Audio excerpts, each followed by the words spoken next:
So amazing. So thank you for making time on busy Tuesday and making it here. So all those that are celebrating Onam today, wish you a very happy Onam. And for all those that are celebrating every day as it comes, like me, again, a very happy evening as such. So my name is officially Sunil Satyendra, but you will see me either in the avatar of Pungi or Nimma Coach everywhere else. So I am seeing a lot of new faces here. So and a lot of people that I already know. So always a joy to meet more and more people. So I am a very new coach, basically into this field in the last 1 year or so, 1 year and almost a month. So my journey has in this space has been something amazing and extraordinary. So I have had a background of software engineering and I've jumped into this sector.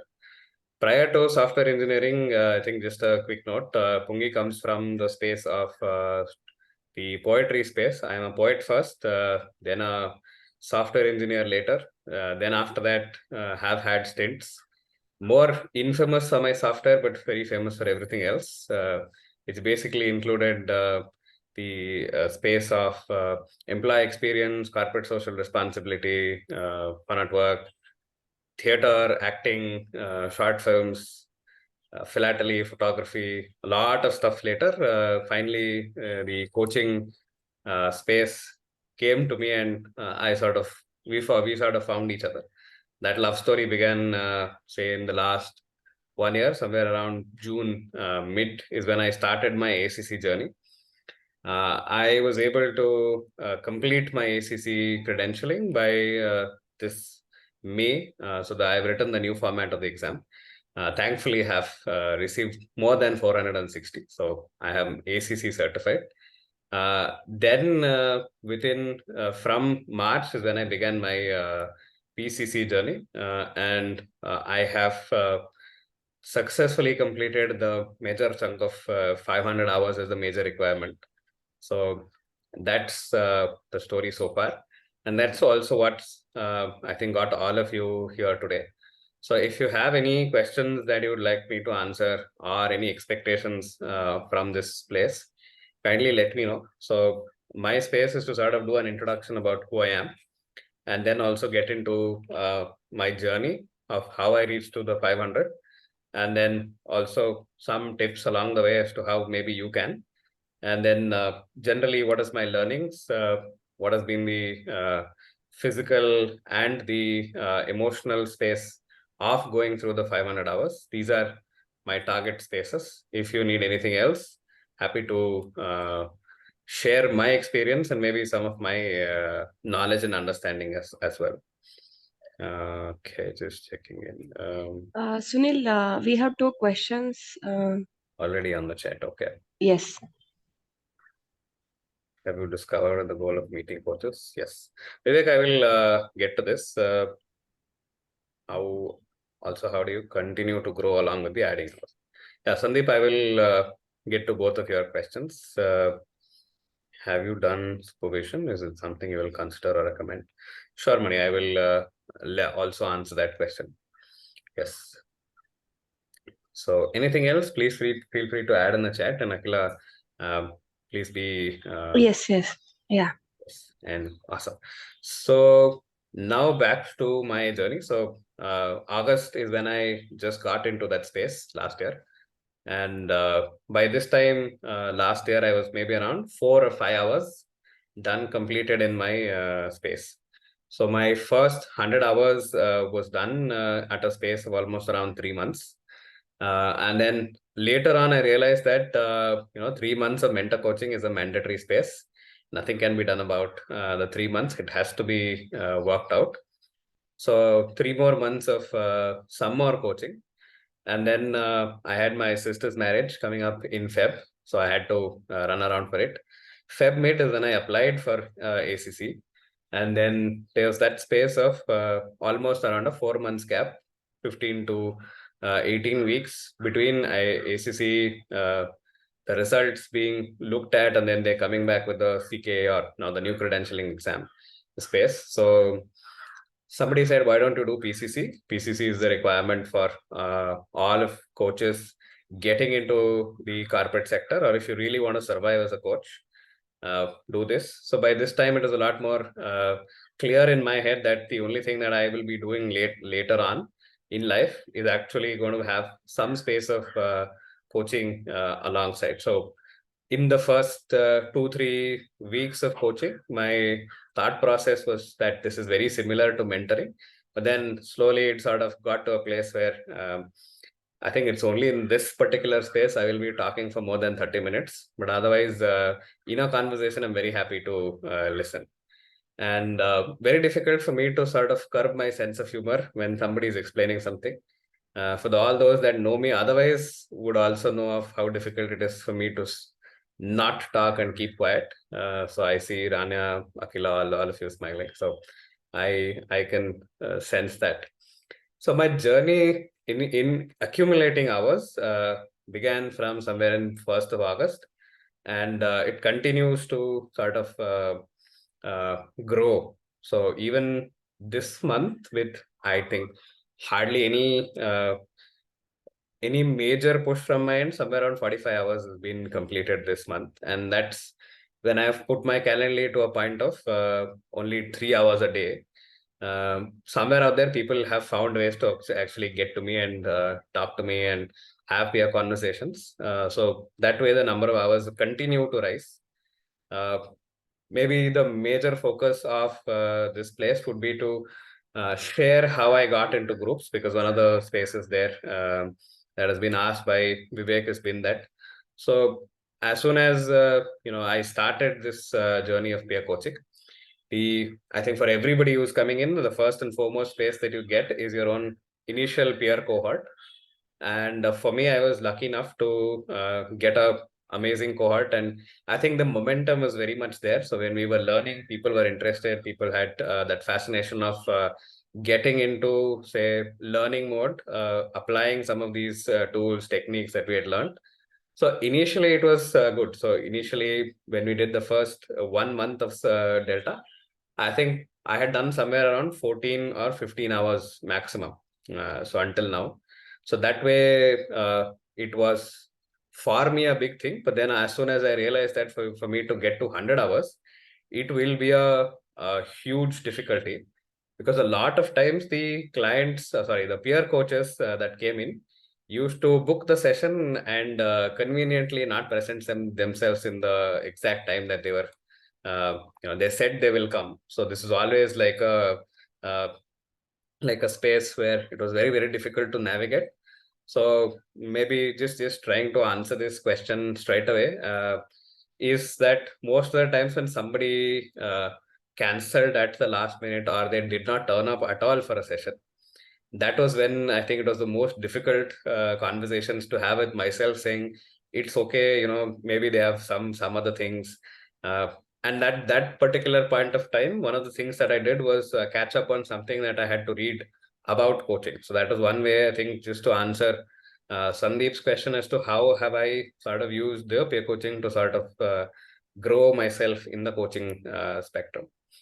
And it was difficult. So the first cohort, by the time we finished our cohort, they were already busy bodies, and it was very difficult to find the same people over and over again. And in my current, say, 550 hours of space, I have had conversations with close to around 200 people that have had at least two conversations or at least one conversation, uh, apart from the chemistry calls. So apart from the chemistry calls that have happened, so around 198 or 199 people, I have had a single conversation where I am the coach, a minimum single conversation. So this has taken an entire journey. So from the first initial cohort, so I was part of Navgati, and Navgati had a space where they were larger platforms. So the smaller cohort and then the bigger cohort. And then I used to continuously drop a message in the group very shamelessly that I'm available from morning 9:30 to evening 7:30. And first 100 hours I did not even have a calendar. So I used to drop a message to everybody every Saturday and Sunday. My entire Saturday and Sunday effectively went and dropping everybody a message saying, are you available? Will you be there? What time do we have? Set up the call. send a Google Meet, or ask them to send a Google Meet. So initial conversations were also on phone without any video output. Also very interesting to sort of learn how do you do only when you have an audio only space. So that was also a very interesting experience. I don't know how many of you have had that experience, that you only had the audio medium with the client, no video. Sometimes I did not know how even the client was also like looking. So I hadn't seen the client basically, but still we had conversations on on audio on the phone. And I think one of the other structures that I very, very quickly implemented was uh, talking about coaching. So one of the ways in which uh, it's easy to get clients or easy to get people to sort of experiment and experience coaching is to get to that point where they are understanding what coaching is. So one of the pillars I can say in reaching these hours is to actually continuously keep the LinkedIn active, continuously keep the WhatsApp active. I think all of you who've seen my WhatsApp status know that there's something or the other being bombarded to you one day or the other. Sometimes you also been like, oh, Pungi has something or the other going on at all points of time. So from a space of peer coaching to moving out of that sector happened somewhere in the early November space last year. And one of the other ways in which I also sort of gained a lot more non-peer hours, some of them pro bono, some of them low bono as such. And that was majorly done by this space, wherein I wrote an article on LinkedIn saying who am I, as what is Nimma Coach, what is coaching, what is the difference between coaching, consulting, therapy, that sector. And then maybe I was also blessed with a very large network in my office sector. So I was in contact with somewhere around close to 1,200 people at the time when I started coaching. These were very active people, or people I had actively sort of kept in touch with. And slowly I started writing a standard message as to what is coaching, what am I doing in coaching, can you experiment, are you open to a conversation. With that, there was, I think, close to 60, 70 conversations by the end of October to the beginning of the first 2 weeks of November. And in November, I was able to sort of give myself somewhere around 75 hours of coaching practice. Pure, non-pure, paid, non-paid. And in the paid structure also, some of them, I had a understanding with them that if they like the concept, if they have impact of coaching on them, then actually it is they can give me a recommendation. They're open. If they don't feel like that, they can also give me a negative recommendation. That was the deal, and that was the understanding with them. And so I think a lot of such conversations were triggered. So I did a poster, so one single poster saying, I'm offering coaching for people, and you can contact me. And I sort of shared it with my WhatsApp status. I'm not on Instagram, not on Facebook. So, but these two mediums, I think you can also leverage. Talk to more and more people. Have a standard link which you can share to people such that they can land there and understand how to get in touch with you as a coach. And somewhere in the early 60, 70 hours, I think I was somewhere confident that I can take a conversation without being a mentor, without being a consultant. And that's when I actually started breaching the boundaries. And until my 100 hours, I did not know there were other peer coaching networks available. So I was able to get people. And one of the strategies was, I think, somewhere around 10 o'clock, 10 to 12 is when people who are at home, though, the sabbatical band, usually are a little more freer. So I knew who were on sabbatical. And I used to directly write to them saying, I'm available at this point. Are you good enough to have the same timeline? Is that good enough for you? If then directly jump on board, have a conversation, log it. And one of the other things as a offshoot is always maintain your log. Keep it updated after every session. So one, it is a positive stroke that comes to you saying, I am 1 hour lesser than 1 hour nearer to the goal. So I had 100 as a target, and then every session that I put was just 1 hour lesser than whatever was there, and always a big joy between that. So every time that number sort of reduced, I was a little more happier. And also I started keeping a weekly number. So let me say 10 hours a week is what I'll have as coaching. So if I'm doing peer coaching, that's around 20 hours. So 20 hours a week when you are working full time is not working full time towards coaching is not a problem. But if you're working full time, that's a separate beast altogether. So you can, maybe ask Akhila here, who's on the call, who is fantastic in terms of maintaining 2 hours a day consistently as part of coaching space. She does 1 hour in the morning and 1 hour in the evening. So you can always have a timetable. So when is that you want to actually finish your coaching, and then from then backtrack. So I had the space of finishing ACC in 3 months before the overall thing got there. So it was basically a space of 33 conversations, the 33 coaching hours per month. If it is pure, then it becomes 66. Then I have to pace it over. So then 7 days also. I was doing all 7 days of coaching. Then sort of gravitated to a point where I went into this. And then I found Calendly. So after Calendly, a lot of things became smoother. And then, yeah, so this was the journey until I got to that space of November. And in November, I was approaching other people. They were giving some more their own friends to come on board, try coaching. So that was the structures that was there. And I also see something on the chat about text WhatsApp coaching.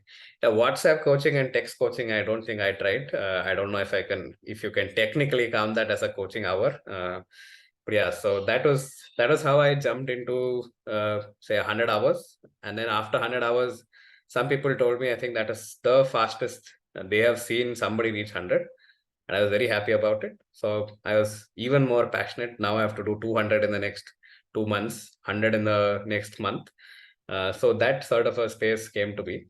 And slowly my sort of network also expanded. There were a few groups on WhatsApp that I got introduced to. And with that was where the Calendly thing came to picture.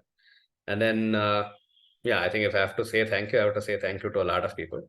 But then I'm not yet on Weekend with Ramesh, so I will hold it back. For those who get the reference, you know where I'm talking about. For those, yeah, we can always have a separate conversation around it. Yes, so from the Calendly, one after the other, I think I never waited for somebody to book my Calendly. I think it was always the other way around. If I had seen 10 links on there, talk to everybody on that space, find out if my chemistry with them matches. If yes, then go ahead. Most of the time, I think the chemistry always matched.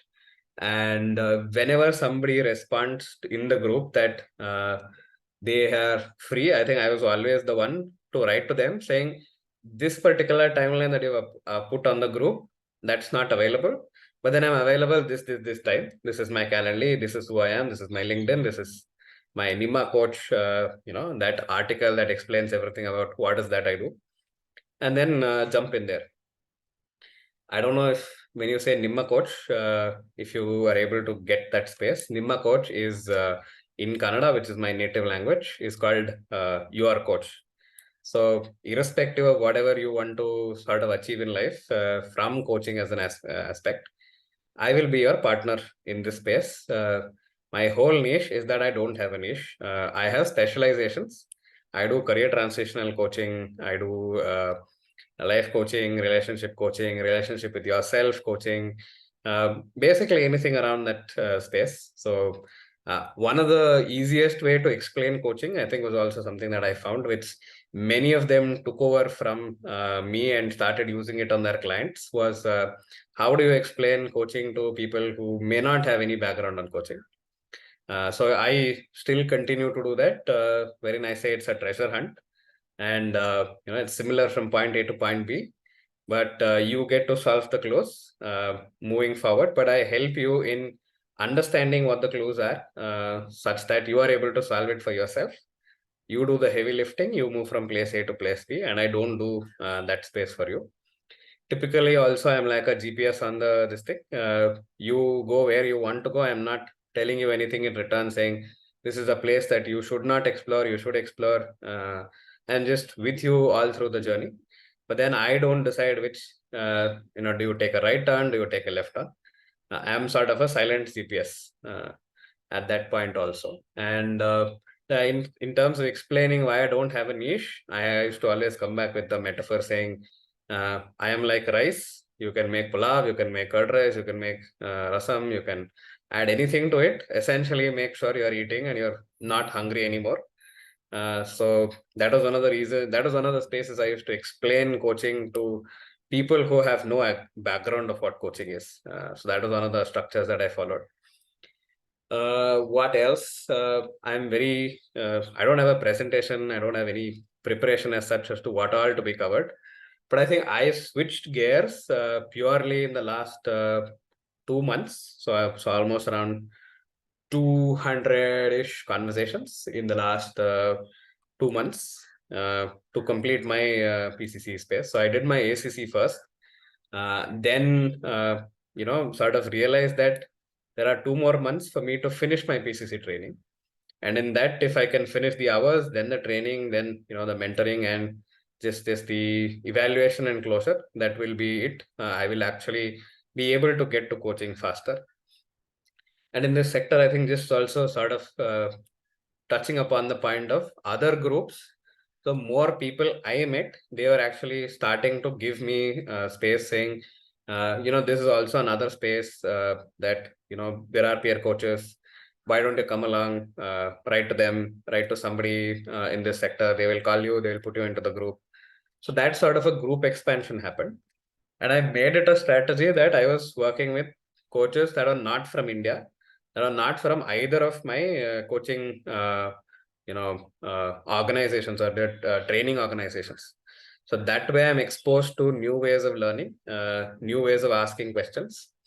And at some point in time, I think I got some confidence in myself as a coach to go to that space of bringing creativity into the whole conversation, saying how to bring coaching and creativity together. So bringing my poetic experience, specifically in the land of metaphors, colors, numbers, images, paintings, pictures, all of these came definitely inside the coaching space. Of course, with the permission of the client, asking him if they were okay with that. I think I found all clients to be okay at that structure.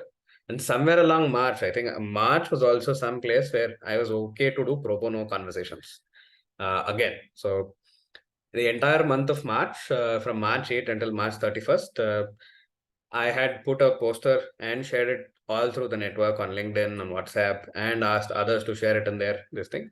That for women, there were 3 sessions that I was ready to do pro bono, and there was on any topic of their choice. And I had again a lot of conversations with people, and essentially at that point, somewhere around 50-ish conversations happened because of this. One poster. So I think I encourage you to sort of make your own poster, choose your own cause, whether it is you coach pro bono men, pro bono women, pro bono women doing career transition, elders.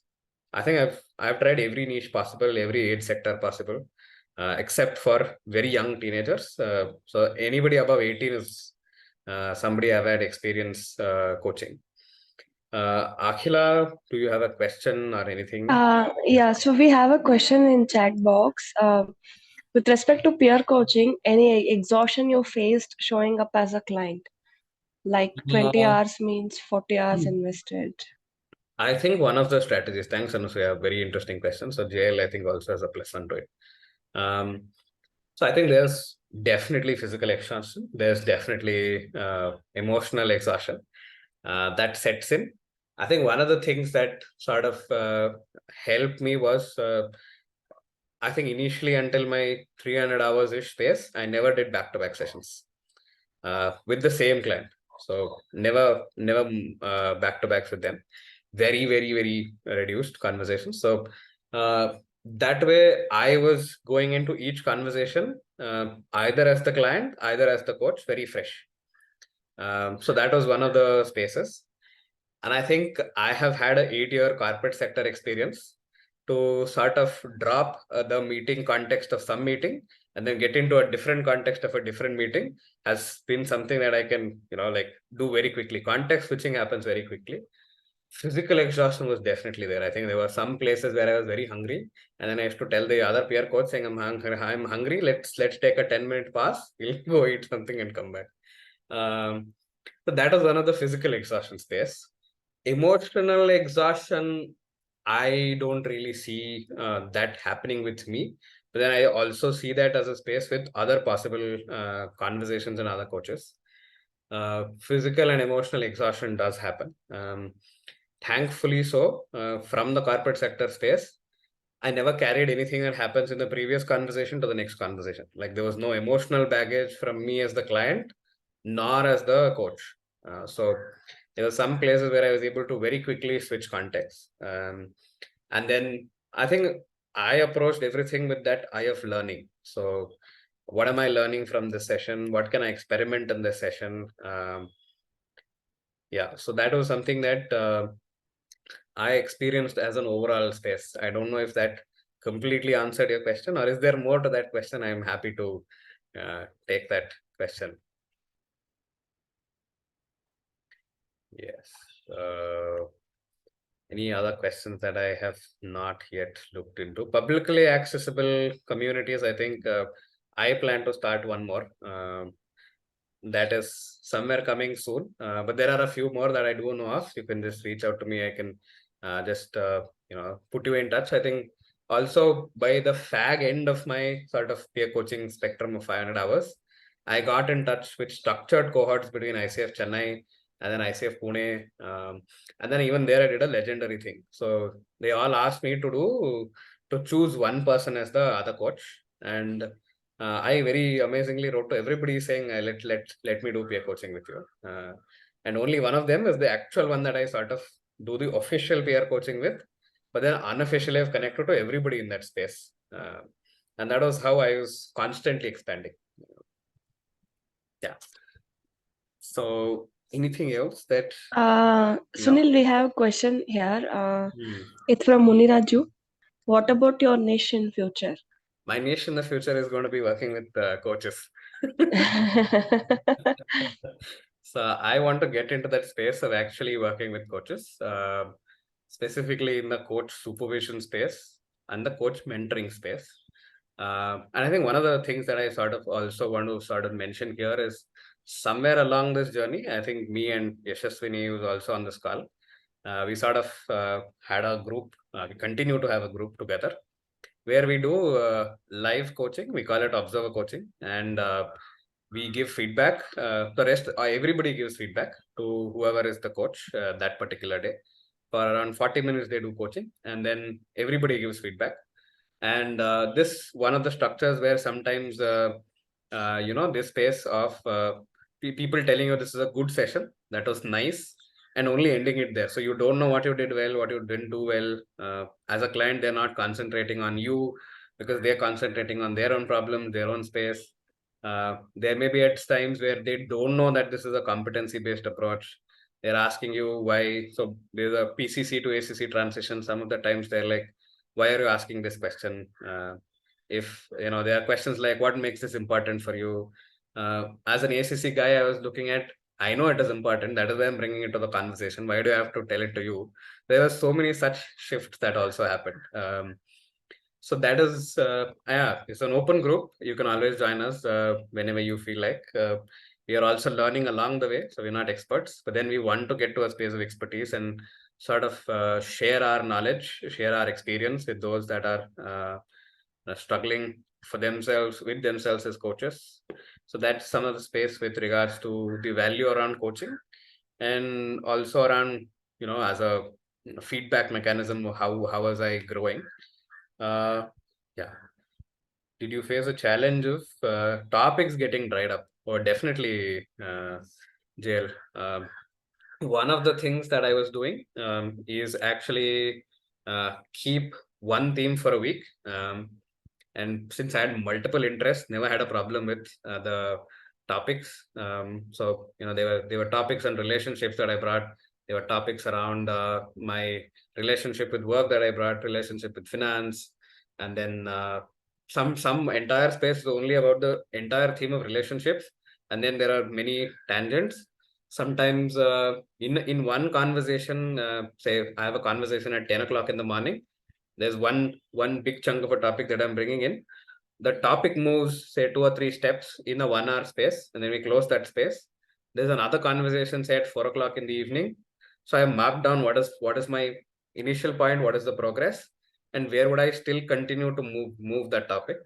The same topic or the output of the previous topic went as an input to the 4 o'clock conversation.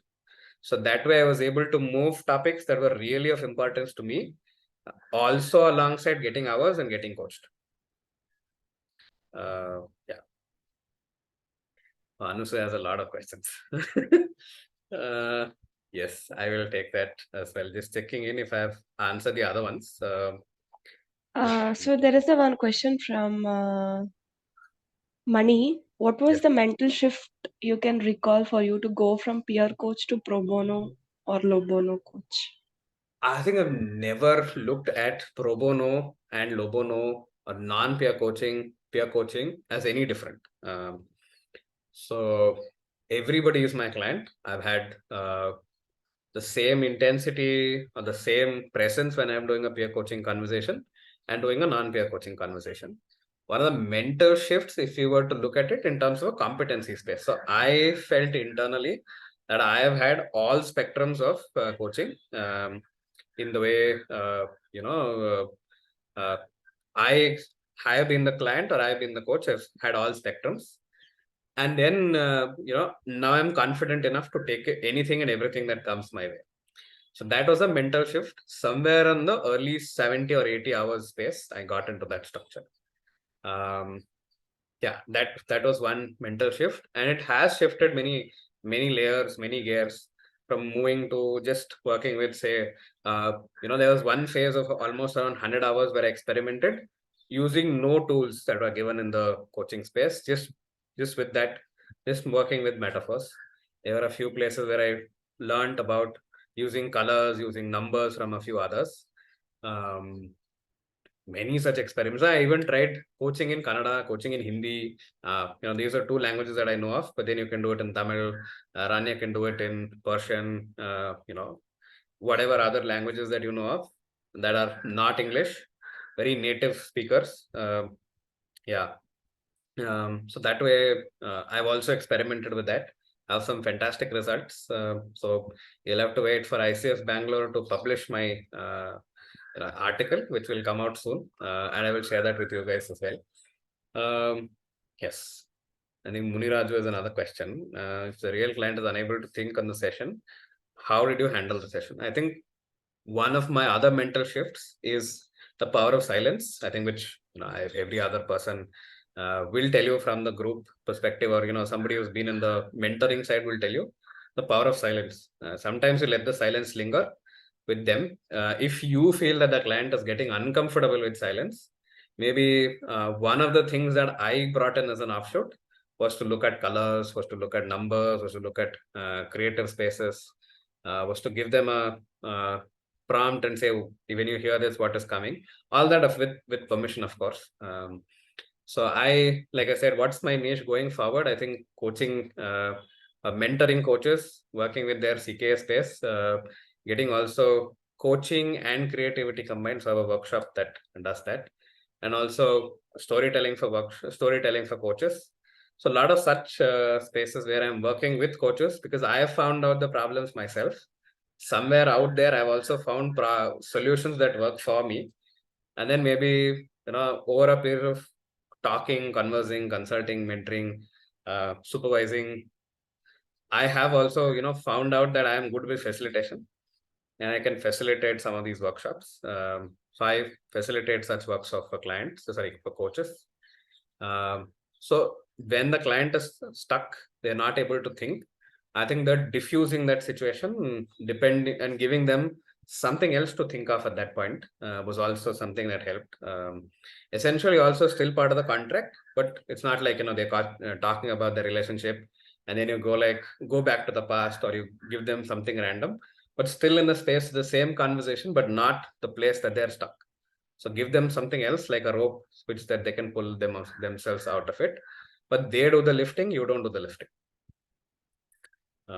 Yeah. I am also realizing that I can actually talk a long time, and I have also had many interesting experiences that I can share with you guys. I've also had bad experiences with peer coaches. Uh, some of them very racist. Some of them, I think, at some very strong points in their career where they're only doing it because they just want to get the hours done with and close it. When then they were the coaches, they were like sitting like this, seeing somewhere, seeing their phones. I didn't do second conversations with them after that. Um, some of them came in very clearly with the same topics, with almost the same topics, very little variations each conversation. So one or two times when I found that formula working, I said, "Thank you so much, not working out for me." Very shamelessly in sharing that our frequency is not matching. So we may continue to be good friends as coaches, but not continue peer coaching. And also with the non-peer clients, some of them, they said, Sunil, you have to make sure that my company grows 10x in 6 months. I said, very sorry, that's not what I do. I am a coach. I'm not a consultant, specifically not a business consultant. You should go to a mentor, or you should go to a consultant. And they had a very strong reaction to it. How come when I am ready to pay how much ever you want, why is that you're not taking on this topic? So I've been very vocal saying also no. And also my journey in giving back my ways that has worked for me, I think has been one of the factors wherein I am meeting more and more coaches. Some of them, randomly message saying, I am so and so, somebody else gave me a reference. Can we have a peer coaching conversation? I am told you're a good coach. I'm like, thank you. Somebody is giving me a good stroke. I'm not a good coach, but I'm NimmaCoach. Sometimes I do that. So for those who understand my sense of humor, you will get it. Otherwise, you can just let it go, like a lot of things that you let go in a coaching call. It's almost 6:15. Another 3 more minutes. Any other questions? Anything else that you would ask me? Oh, there's one more question. How is your coaching maturity now than when you started? Oh, big time shifts. Big time shifts. When I was starting, I think there was that space of the pressure to give a solution to the conversation for the client. So like the client has to walk away with something tangible. Now it's moved to a point where the client is responsible for their choices. I have been there with them as the reflecting medium, as somebody whose presence is there throughout the conversation. I've asked the questions that were at that point of time the most natural of questions, and the client does take away something that they take away with through the conversation, because a lot of times some conversations have been very difficult for the client. They've navigated some of those very difficult conversations, and they haven't had any visible change or visible tangible outputs, but they've come back 3 or 4 weeks after saying, that previous question that you had, that question that you asked in the previous session, it hit me 2 weeks later, and I've had such a change, such and such a reflection, and that is always definitely helpful. Through 500 hours, I think my silence has definitely changed. I am very silent in conversations, and questions are shorter, questions are more crisper. And a competency wise, I think thanks to Ujjwalji and Kocharya, the flow, we have something called as the flow that we've been accustomed to. It hits majority of the markers, generally brings to you a space where the client and you are in sync at many times. And also one of the other learning, I think, is when I am not in a space where I don't understand whatever is happening, I'm very open in asking, saying, you shared, I hear you, but then I'm not able to sort of make sense or understand whatever is happening here. Maybe it is for my own understanding here. Can you just elaborate here? So I will let them know that I have not understood, but I also do not go to the space saying I want to understand for myself as a coach, but I'm more helping them understand for themselves. But at some point, if I am not able to understand, I always ask back saying, "This is how I am seeing it. Is that how you see it?" Metaphors, I'm never shy of going through metaphors.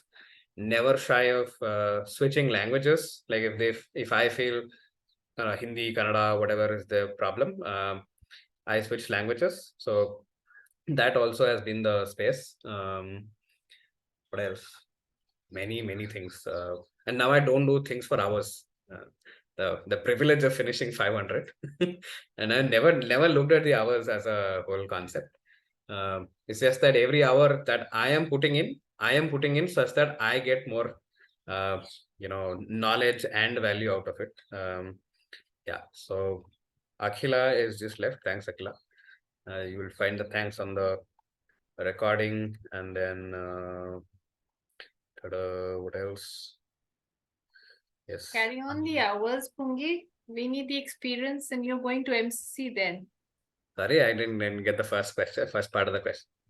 I said carry on the peer coaching so we get the hours and you can always work towards your MCC. Yes. MCC is an option. MCC is a definite option that I'm trying to get into. And also getting into, I think, mentoring coaches, working with them. Maybe now PCC is very, very near. Once PCC is there, I think there's a possibility of working with the officially as part of mentors, but then but my space is to work with coaches, because I feel there are a lot of coaches who are amazing, but then they may not have the right tools and the right guidance from coaching organizations after their cohort is done, because not everybody runs it like I did. My also learning from the 500 hours is that I am a separate species. What works for me may not work for others, but maybe some parts of what worked for me can definitely work for others. But yeah, MCC is definitely on my radar. But it's just that it is costly. It's a costly affair. So if you guys are ready to crowd fund my MCC, I'm I'll be your mentor coach or coach supervisor or whatever in return to that, but always okay. Yes. I don't know if any of you have questions that are remaining unanswered. Maybe another 2 more minutes we can take, and then at least I'll close the recording, and then whoever wants to stay can stay, and whoever wants to leave can leave. Yeah. So any other questions that I should address? How do you continue to grow? I think I've done that. Publicly accessible communities, I will share with you. Just drop me a message. Yeah. So I think that coach supervision and mentor space, we want to get into that. Me and Yashaswini want to officially enter into that. But we do live sessions wherein we give feedback from our point of view and from everybody's point of view at that point. Purely on the structure of the competency and what could have been done better, what did you do well. It's a group that's open access, free to enter. So no worries, you can just jump in. And what else? I think I've almost looked at every other area. CK, the recording and other things, I think if you want me to talk about it, I'm very happy to talk about it. But maybe another session. Yes. So if you are comfortable, if you don't mind, I was thinking of taking a snip or a picture such that I can share it shamelessly on LinkedIn saying, I have given Gyan to so many coaches. If that is okay with you, just a thumbs up, and we can, and switch on your video if that is okay with you, and I can take a picture. So yes, 1, 2, 3, go. Yes, done. Okay, thank you. Anything else that you would like to ask, share? Anything that you take as an insight? So we have to ask, as coaches, we have to ask, what is the insight that you take? So any It's inspiring for geeks, and it's you know, yeah, ready to work towards it. yes. Maybe not 20 hours every week, but yeah, Yeah, more, they were, more scalable version of. yes. But I like the part, lovely part about having a target in mind. So even if you don't achieve it, at least it kind of Yes. Yes. puts it Absolutely. out there. Yeah. Lovely. Any thoughts on group coaching, or if you've done it? Haven't had any group coaching experience. Yeah, so maybe that would be something that yeah, I will have to sort of experiment and experience, but I haven't had any group coaching space. Yeah. Money as a request for all complete this conscious incompetence. I think I'm at that space of conscious competence and unconscious competence. Unconscious competence, maybe not so much, but maybe NCC level, but definitely at conscious competence right now. Yeah, but I think thanks for your questions. Thanks for all the thanks for staying on board. And yeah, maybe if anyone wants to share your experience of how's it been as part of our group mentoring or the group coaching space, not the group coaching, the observer coaching space, feel free. I think Muniraju is part of that, Sandeep is part of that. So anything that you would like to add on that, or even Vivek is part of that. So anything if you want to add, you can just add. Otherwise, we can close.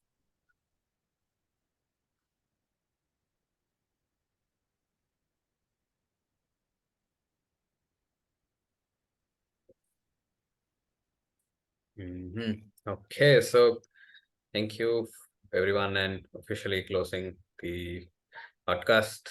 Not a podcast, but yeah, it looks like a podcast. It will be on YouTube, hopefully like this, no edits, no nothing else additionally done to it. So you